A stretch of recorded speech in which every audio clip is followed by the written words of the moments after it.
વિદ્યાર્થી મિત્રો, મારી યુટ્યુબ ચેનલમાં તમારું હાર્દિક સ્વાગત છે। આજે આપણે નવું ચેપ્ટર શેરનું મૂલ્યાંકન શરૂ કરવાનું છે। અગાઉ ચેપ્ટર 1 આપણે પાઘડીનું મૂલ્યાંકન જોયું, એવી રીતે આ ચેપ્ટર 2 શેરનું મૂલ્યાંકન છે। શેરનું મૂલ્યાંકન એટલે શું? તો જ્યારે કોઈ કંપનીના શેરની મોટા પાયે હેરાફેરી કરવાની હોય, એટલે કે અદલા બદલી કરવાની હોય, દાખલા તરીકે કંપનીના સંયોજન વખતે કંપની બીજી કંપનીને ખરીદે ત્યારે એની કિંમત આપવી પડે, ખરીદ કિંમત, ત્યારે શેરની હેરાફેરી કરવી પડે, ત્યારે શેરની ઉપજી શકે તેવી કિંમત નક્કી કરવી તેને શેરનું મૂલ્યાંકન કહે છે। એટલે કે જ્યારે કોઈ કંપનીના શેર મોટા પાયે હેરાફેરી કરવાના હોય ત્યારે તેની ઉપજી શકે તેવી કિંમત નક્કી કરવી એટલે શેરનું મૂલ્યાંકન કર્યું કહેવાય। બરાબર છે? જે આપણે પાઘડીમાં જોયું હતું કે એક કંપની, જે પાઘડીમાં નહીં પણ સોરી શેરના સમાવેશમાં જોયું હતું, સંયોજનમાં જોયું હતું કે એક કંપની બીજી કંપનીને ખરીદે ત્યારે નવા શેર બહાર પાડે છે શેર હોલ્ડરોને વળતર આપવા માટે। તો એવી રીતે શેરનું મૂલ્યાંકન કરવાની જરૂર પડે છે। તો શેરનું મૂલ્યાંકન કયા સંજોગોમાં જરૂરી બને, ક્યારે શેરનું મૂલ્યાંકન કરવું પડે, તો એના માટે 12 કારણો જરૂરી છે। 12 કારણો છે કે આ કારણોસર આપણે શેરનું મૂલ્યાંકન કરવું પડે। એમાં 1-2 કારણો તો આપણે જાણીએ છીએ। જે કંપનીના શેરના ભાવ શેર બજારમાં બોલાતા ન હોય તેવી ખાનગી કે જાહેર કંપનીના શેર ખરીદ વેચાણ કરવા માટે અમુક કંપનીઓ એવી હોય છે કે એના શેર બજારમાં લિસ્ટેડ ન હોય, રજિસ્ટર્ડ ન હોય એટલે ન બોલાય, અને ખાનગી કંપની પણ એના ભાવ શેર બજારમાં આવતા નથી, તો એના શેર આપણે ખરીદ વેચાણ કરવા હોય તો એનું મૂલ્યાંકન કરવું પડે। કંપનીના શેરનું રૂપાંતર કરવા માટે, દાખલા તરીકે એક શેરમાંથી બીજી કેટેગરીમાં, એક કેટેગરીમાંથી બીજી કેટેગરીમાં શેરને ફેરવવા હોય, તો ડિફોલ્ટ હોય અને ઓર્ડિનરીમાં ફેરવવા હોય તો ત્યારે એનું મૂલ્યાંકન કરવું પડે। જ્યારે બે કંપનીનું સંયોજન થાય ત્યારે એક કંપની બીજી કંપનીના સમાવેશ થતી હોય ત્યારે બંધ થતી કંપનીના સભ્યોને વળતર નક્કી કરવા માટે એ આપણે સંયોજનને સમાવેશમાં જોયું છે। બરાબર છે? એટલે એમાં તમને સમજણ પડશે। ભાગીદારી પેઢી શેર ધરાવતી હોય અને ભાગીદારી પેઢીનું વિસર્જન થાય તો ભાગીદારો વચ્ચે શેરનું વહેંચણી કરવી હોય ત્યારે એનું મૂલ્યાંકન કરવું પડે। બેંક જ્યારે શેરની જામીનગીરી પર નાણાં ધીરે ત્યારે સલામતી મર્યાદાને નક્કી કરવા માટે બેંક શું કરે છે? એના શેરનું મૂલ્યાંકન કરે છે। કંપનીના શેર બક્ષિસ તરીકે આપવામાં હોય ત્યારે બક્ષિસ વેરો નક્કી કરવા માટે પણ શેરનું મૂલ્યાંકન કરવામાં આવે છે। જ્યારે કંપની ધારા 494 મુજબ પુનઃરચના કરવાની થાય ત્યારે કેટલાક વિરોધી કે તકરારી શેર હોલ્ડર હોય તો એને વળતર આપવા માટે પણ મૂલ્યાંકન કરવું પડે છે। સંમતિ વેરાના હેતુ માટે, જો કે શેરને સંમતિ તરીકે ગણવામાં આવતી નથી, પણ માનો કે એવી કોઈ જરૂરિયાત પડે તો એના હેતુ માટે પણ મૂલ્યાંકન કરવું પડે છે। કંપની પર અંકુશ જમાવી શકાય એટલા માટે મોટા પ્રમાણમાં શેર ખરીદવા હોય ત્યારે ઘણા શેર હોલ્ડરોને શું છે, કંપની ઉપર રોપ જમાવો હોય અથવા એના પર અંકુશ રાખવો હોય તો એના મોટા પ્રમાણમાં શેર ખરીદવા પડે, ત્યારે પણ એનું મૂલ્યાંકન કરવું પડે છે। ઇન્વેસ્ટમેન્ટ ટ્રસ્ટ કંપનીની મિલકતોનું મૂલ્યાંકન કરે ત્યારે જ્યારે કંપનીમાં ઇન્વેસ્ટ કરવાનું હોય ત્યારે જે ટ્રસ્ટ ખરીદવાનું હોય તો એ ટ્રસ્ટ છે એનું શેરનું મૂલ્યાંકન કરે છે અને એની મિલકત નક્કી કરે છે। ખાનગી કંપનીના શેરની ફેરબદલી તેના જ બીજા સભ્ય નામે કરવી હોય ત્યારે ખાનગી પેઢી હોય અને એના શેરની બદલે બીજા સભ્ય નામે કર્યું હોય, એનો સભ્ય હોય તો ત્યારે પણ એનું શેરનું મૂલ્યાંકન કરવું પડે છે। સરકાર કોઈ પણ ઉદ્યોગ પોતાના હસ્તક લઈ લે કોઈ કારણોસર તો કંપનીના શેર હોલ્ડરોને પૂરતું વળતર મેળવવા માટે એ શેરનું શું કરે છે? મૂલ્યાંકન કરે છે। તો આટલા વખતે શેરનું મૂલ્યાંકન થાય છે। આ મિત્રો ઓર્ડિનરી શેરની વાત થઈ। પ્રેફરન્સ શેરનું મૂલ્યાંકન થતું નથી। તમે જાણો છો કે ઓર્ડિનરી શેર અને પ્રેફરન્સ શેરમાં ફેર છે। પ્રેફરન્સ શેર ઉપર નક્કી કરેલ દરે ડિવિડન્ડ આપવામાં આવે છે, જ્યારે ઓર્ડિનરી શેરની અંદર નફાના ધોરણે ડિવિડન્ડ મળે છે, વધારે પણ મળે, ઓછું પણ મળે। જ્યારે પ્રેફરન્સ શેર છે એમાં 12% આવે તો 12%, 13% આવે તો જે ટકા નક્કી કરેલા હોય ટકાએ ડિવિડન્ડ આપવું જ પડે છે. કંપની નફો કરે તોય ભલે, ખોટ કરે તોય ભલે. ડિવિડન્ડ જેવું છે, સોરી ડિબેન્ચર જેવું છે. જેમ ડિબેન્ચરમાં આપવું પડે એમ પ્રેફરન્સ શેરમાં પણ આપવું પડે. શેરની અંદર નફો કરે તો કંપનીને વધારે નફો આપે તો વધારે વળતર મળી શકે છે, અને કંપની નફો ન કરે તો વળતર મળતું નથી. એટલે ઓર્ડિનરી શેરનું મૂલ્યાંકન થાય છે. એનું કારણ છે ઓર્ડિનરી શેરના બજાર ભાવ હોય છે, એની બજાર ઉપર કિંમત હોય છે. જે બજાર ભાવ બોલાય છે તે ઓર્ડિનરી શેરના હોય છે, એટલે વધઘટ થતી રહે છે. એની કિંમતમાં વધઘટ થતી રહેતી હોવાથી એનું મૂલ્યાંકન કરવું જરૂરી છે. પ્રેફરન્સ શેરને કોઈ બજાર જોડે લાગતી વળગતી નથી, કારણ કે એને તો નક્કી કરેલા દરે જે વ્યાજ છે, ડિવિડન્ડ છે, મળ્યા જ કરે છે. કંપની નફો કરે કે ખોટ એમને એને કાંઈ લેવા દેવા હોતું નથી. એટલે પ્રેફરન્સ શેરનું મૂલ્યાંકન મિત્રો થતું નથી. પ્રેફરન્સ શેર જ્યારે ચોખ્ખી મિલકત કરો ત્યારે મૂડીમાંથી બાદ કરવામાં આવે છે. મૂલ્યાંકન ફક્ત ઓર્ડિનરી શેરનું થાય છે.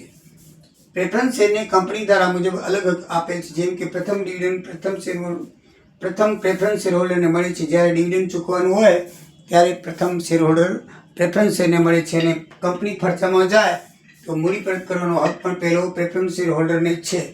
એટલે કે એની કિંમતમાં બજાર ભાવ પર એની કિંમતનો કોઈ અસર થતો ન હોવાથી તેનું મૂલ્યાંકન થતું નથી. એટલે બરાબર ધ્યાનમાં રાખજો. શેર મૂલ્યાંકનને અસર કરતા પરિબળો મિત્રો, આ મોસ્ટ ઇમ્પોર્ટન્ટ પ્રશ્ન છે અને પરીક્ષામાં ઘણી વખત પૂછાય છે, ઘણી વખત પૂછાઈ ગયેલો છે. બરાબર છે. જો તો આંતરિક પરોબની અંદર આપણે જોઈએ તો કંપનીની નાણાકીય સ્થિતિ, કંપનીની કેટલીક આંતરિક બાબતો જેવી કે કંપનીની મુક્ત અનામતો, ડિવિડન્ડ નીતિ વગેરે શેરની કિંમત ઉપર અસર કરે છે. એટલે કે કંપનીની નાણાકીય સ્થિતિ મજબૂત એમ એના શેર ભાવ વધુ, અને ઓછી તો એના ઓછું. ડિવિડન્ડ ઓછું આપે તો એના ભાવ ઘટે, અને ડિવિડન્ડ વધારે આપે તો ભાવ વધે છે. પછી કંપનીની નફો કમાવાની શક્તિ છે. કંપની નફો કમાવાની શક્તિ જેમ વધુ તેમ ડિવિડન્ડ વધુ આપી શકે, અને વધુ ડિવિડન્ડ આપે અને જાળવી શકે નહીં, અને કોઈક વખતે ઓછો આપે તો નફો કમાવાની શક્તિ સ્થિર નથી એમ માનવામાં આવે છે. જો વધારે નફો થતો હોય અને વધારે ડિવિડન્ડ આપે તો એની સ્થિતિ સ્થિર છે એમ માનવામાં આવે છે.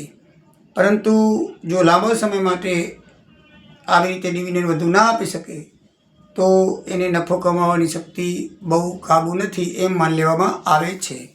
અને સતત દર વર્ષે આપ્યા કરે તો નફો કમાવાની સ્થિતિ સારી છે એમ માનીને ચાલવામાં આવે છે, અને એનું મૂલ્યાંકન સારું થાય છે. પાઘડી, જો નફો કમાવાની શક્તિ ઉપર કાબુ ધરાવતી હોય કંપની તો એની પાઘડીની કિંમત સારી રહે છે, અને એની પાઘડીની કિંમત વધુ જે છે. આવા સંજોગોમાં ઇક્વિટી શેરના ભાવ વધારે આવે છે. પછી જે પ્રતિકૂળ ગુણોત્તર, આપણે ગુણોત્તર વિશે જોઈ ગયા છીએ. જો કંપનીના નાણાકીય ગુણોત્તર જેવા કે ચાલુ ગુણોત્તર, માલિકી ગુણોત્તર, ગિયરિંગ ગુણોત્તર, દીવા ઇક્વિટી ગુણોત્તર પ્રતિકૂળ હોય તો તે કંપનીના શેરના નાણાં રોકવા માટે લોકો તૈયાર થતા નથી, તેથી શેરનું મૂલ્ય ઓછું થાય છે. પછી રોકાયેલી મૂડી, કંપનીના અપેક્ષિત નફાના પ્રમાણમાં રોકાયેલી મૂડી વધુ કે ઓછી છે તે બાબત પણ કંપનીના શેરના મૂલ્યને અસર કરે છે. હવે આવે છે બાહ્ય પરિબળો. ધંધાનો પ્રકાર, કંપનીનો ધંધો જોખમી હોય અને નફા નુકસાન સંજોગોમાં વારંવાર બદલ્યા કરતા હોય તો શેર હોલ્ડરો આકર્ષતા નથી, એટલે તેના શેરના ભાવ ઓછા આવે છે. કંપનીના ધંધો સારો હોય અને સ્થિર હોય તો શેરની કિંમત વધારે હોય છે. દેશમાં લોકોની બચત, તેમાં કંપનીની રોકાણ કરવાની ઈચ્છા કેટલી છે એના ઉપર આધારિત છે. તો દેશમાં લોકો બચત તો બહુ કરતા હોય, પણ ઉદ્યોગ ધંધામાં એ રોકાણ કરવા માટે, શેર ખરીદવા માટે કેટલી ઈચ્છા ધરાવે છે એના ઉપર કંપનીના ભાવનો શેરનું અસર રહે છે. સારી કંપની હોય તો માણસો રોકાણ કરે છે. દાખલા તરીકે અત્યારે અદાણીની જે કંપનીઓ જે છે, બરાબર છે, ટાટા બિરલાની કંપનીઓ છે, એવા ટેલ્કો છે, કોલગેટ છે, એવી ઘણી કંપનીઓ છે. એનામાં શેરબજારનું રોકાણ માણસો કરે છે, કારણ કે એ કંપની સતત નફો કરતી રહેતી છે, નફાનું સાતત્ય જાળવી રાખે છે. એટલે એવી કંપનીઓના શેર લેવામાં કોઈ વાંધો આવતો નથી. સરકારની નીતિ પણ બહુ અગત્યની છે, કારણ કે વારંવાર ઉદ્યોગ કાયદાઓ બદલાતા હોય, નીતિઓ બદલાતી હોય, અને જો સરકાર સ્થિરતા ન હોય સરકારની, તો ધંધાને રક્ષણ મળતું નથી. તેથી ધંધાના શેરની કિંમત ડાઉન થાય છે. સ્થિર સરકાર હોય અને ઉદ્યોગને પ્રોત્સાહિત આપતી હોય, અત્યારે દાખલા તરીકે નરેન્દ્ર મોદી આપણા વડાપ્રધાન છે, એ ધંધાને બહુ પ્રોત્સાહન આપે છે. એવું કરીને ધંધાઓને આકર્ષે છે, સગવડો આપે છે, જેથી કંપનીઓના ભાવ, શેરના ભાવ તમે જુઓ સારામાં સારા છે. સરકાર ઉપર પણ આધારિત કરે છે. રાજકીય સ્થિતિમાં પણ એવું જ છે, બરાબર છે. રાજકીય સ્થિતિ સ્થિર હોય તો લાંબો સમય એક જ પક્ષ સત્તા પર રહે તો ભાવ કેવા રહે છે? ઊંચા રહે છે. અત્યારે 15 વર્ષથી ભાજપ છે, તો કંપનીઓના ભાવ સારા છે. શેરોના ભાવ, શેર બજારમાં રોકાણ કરવું સારું છે અને લોકો કરે પણ છે.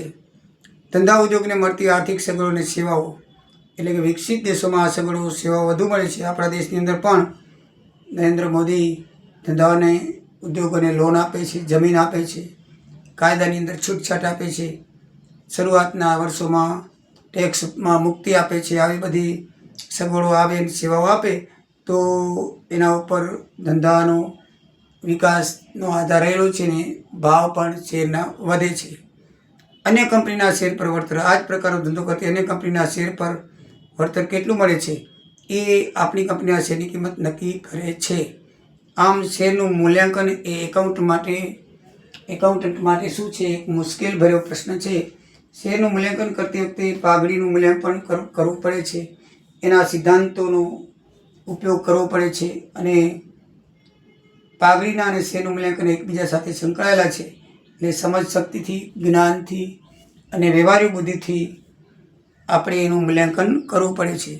આમ આંતરિક અને બાહ્ય પરિબળો શેરના મૂલ્યાંકનને અસર કરે છે. તો એની પદ્ધતિઓ કઈ છે? તો શેર મૂલ્યાંકન માટે 2 પદ્ધતિઓ પ્રચલિત છે. એક ચોખ્ખી મિલકતના ધોરણે અને બીજી છે ઉપજના ધોરણે. તો સૌથી પહેલાં આપણે મિત્રો ચોખ્ખી મિલકતના ધોરણે વિશે જોઈએ અને એના દાખલા પણ સ્ટાર્ટ કરીએ, પછી આપણે ઉપજના ધોરણે જોઈશું. તો સૌથી પહેલાં ચોખ્ખી મિલકતના ધોરણે મૂલ્યાંકન કરતી વખતે શું ધ્યાનમાં રાખવું જોઈએ? તો સૌથી વખત પાઘડીની ધ્યાનમાં રાખવી પડે કે પાઘડીની ચોખ્ખી મિલકત ગણતા ધંધાની પાઘડી ઉમેરવામાં આવે છે, તો કેટલીક વાર ધ્યાનમાં લેવામાં આવતી નથી. અહીં મુદ્દો એ વિચારવાનો છે કે પાઘડીની કિંમત ઉપજી શકે એવી ન હોય તો ધ્યાનમાં ન લેવી, પણ ઉપજી શકે એવી હોય તો એને ધ્યાનમાં લેવી. દાખલાની સૂચના મુજબ એ પ્રમાણે આપણે કરવું. અવાસ્તવિક મિલકતો જેવી કે પ્રાથમિક ખર્ચ, ડિબેન્ચર વટા, નફા નુકસાન ખાતું, ખોટ, આ બધી ઉધાર બાકી છે અને પાકસરે મિલકત બાજુ દર્શાવવામાં આવે છે, છતાં એને વેચી શકાતી નથી, તો આવી મિલકતો ધ્યાનમાં લેવી નહીં. નહીં વેચાયેલો નફો, મૂડી અને દેવા બાજુ નહીં વેચાયેલો નફો એ કોઈ પણ બાકી દેખાય તો કુલ મિલકતમાંથી બાદ થાય નહીં. દાખલા તરીકે નફા નુકસાન ખાતું, અનામત ભંડોળ, ડિબેન્ચર પરતનિધિ વગેરે બાકીઓ બહારના દેવા નથી, પરંતુ નફાથી અલગ રાખેલા છે.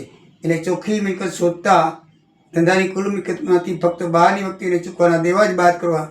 દાખલા તરીકે લેણદાર, ડિબેન્ચર, કામદાર વચત ભંડોળ, કારીગર નફા ભંડોળ, દેવી હુંડી, કરવેરાની જોગવાઈ એટલા જ બાદ કરવા, બાકી બાદ કરવા નહીં. પછી બાદ કરવાના દેવા. તો બાદ કરવાના દેવા એમાં ટૂંકા ગાળા, લાંબા ગાળાના દેવા ઉપર ચડેલ વ્યાજ, કરવેરાની જોગવાઈ અને ચોપડે નક્કી નથી કરી અને છતાં ચૂકવવું પડે એવા દેવા. પછી નફામાં ઘટાડો કરે એવા હવાલા, પ્રેફરન્સ શેર મૂડી, પ્રેફરન્સ શેરનું ડિવિડન્ડ, એ બધું આપણે શું કરવું પડે? બાદ કરવું પડે. હવે મિલકતોની કિંમત જે છે એમાં ઉપજી શકે તેવી મિલકત ધ્યાનમાં લેવી, ઉપજી શકે તેવી મિલકત ન હોય તેવી ધ્યાનમાં લેવી નહીં. ઘસારો, તો ઘસારો જે મિલકતની બજાર કિંમત ચોપડી કિંમત કરતાં વધુ આપવામાં આવી હોય તેનો ઘસારો ધ્યાનમાં લેવો નહીં. બરાબર છે. દાખલા તરીકે મકાનની ચોપડી કિંમત 1 લાખ હોય અને બજાર કિંમત 1,40,000 હોય તો એમાં આપણે ઘસારો ધ્યાનમાં નહીં લેવાનો. પણ જો ઘસારો આપેલો હોય 40,000 કે 60,000 તો એ ઘસારો કાપીને પછી મિલકતમાં એનો સમાવેશ કરવાનો. તો આપણે દાખલા જોઈશું ત્યારે આપણને ખ્યાલ આવશે. પ્રેફરન્સ શેર મૂડી આપણને ખ્યાલ છે કે ધંધામાં ચોખ્ખી મૂડીમાંથી બાદ કરાય છે અને એ મિલકતમાં ગણાતી નથી. શેરની આંતરિક કિંમત શોધવા માટે કાયમી મિલકતો તેની ઉપજ કિંમતે ગણવી, સ્ટોક તેમજ રોકાણો તેની ચાલુ બજાર કિંમત ગણવાની, પરચુરણ દેવદારો ઘાલખાત બાદ કર્યા પછી લેવાના, પાકા સર્વેની અવાસ્તવિક મિલકતો ધ્યાનમાં ના લેવી, પાઘડીની નવી કિંમત ધ્યાનમાં લેવી, ચોપડે નહીં ચડેલ નોંધાયેલ બધી મિલકતોને દેવા ધ્યાનમાં લેવા, પ્રેફરન્સ શેરની મૂળ હોય તો એને બાદ કરવી. અને એનું સૂત્ર છે ચોખ્ખી મિલકતને શેરની સંખ્યા વડે ભાગી નાખો એટલે શેરનું મૂલ્યાંકન આવી જાય, ઇક્વિટી શેરની કિંમત આવી જાય. શેરનું મૂલ્યાંકન કરવાનું સૂત્ર છે ચોખ્ખી મિલકત ભાગ્યા શેરની સંખ્યા. અને ચોખ્ખી મિલકત નક્કી કરતી વખતે આ બાબતો ધ્યાનમાં રાખવાની કે કાયમી મિલકતો હોય તેની જ ઉપજ કિંમત ગણવી, સ્ટોક તેમજ રોકાણો ચાલુ બજાર કિંમતે ગણવા, પરચુરણ દેવાદારોમાંથી ઘાલખાત બાદ કરવી, પાકા સર્વેની અવાસ્તવિક મિલકતો આપણે જોઈ તે ધ્યાનમાં ન લેવી, પાઘડીની હંમેશા નવી કિંમત ધ્યાનમાં લેવી, ચોપડે નહીં નોંધાયેલ બધી જ મિલકતોને દેવા ધ્યાનમાં લેવા જોઈએ. આટલું ચોખ્ખી મિલકત ગણતા આવડી જાય તો પછી શેરની સંખ્યા વડે તમે ભાગી નાખો તો તમારો દાખલો આવી જાય. નેક્સ્ટ વિડીયોની અંદર આપણે આ પદ્ધતિને અનુસાર એક દાખલો જોઈશું, ઉદાહરણ નંબર 1. બરાબર છે? તો ચલો મિત્રો, આ રીત ચોખ્ખી મિલકતના ધોરણનું શેરનું મૂલ્યાંકન કરવાની રીતની થિયરિકલ માહિતી પૂરી થઈ. નેક્સ્ટમાં આપણે ઉદાહરણ નંબર 1 જોઈશું. જય સિયારામ, જય દ્વારિકાધીશ.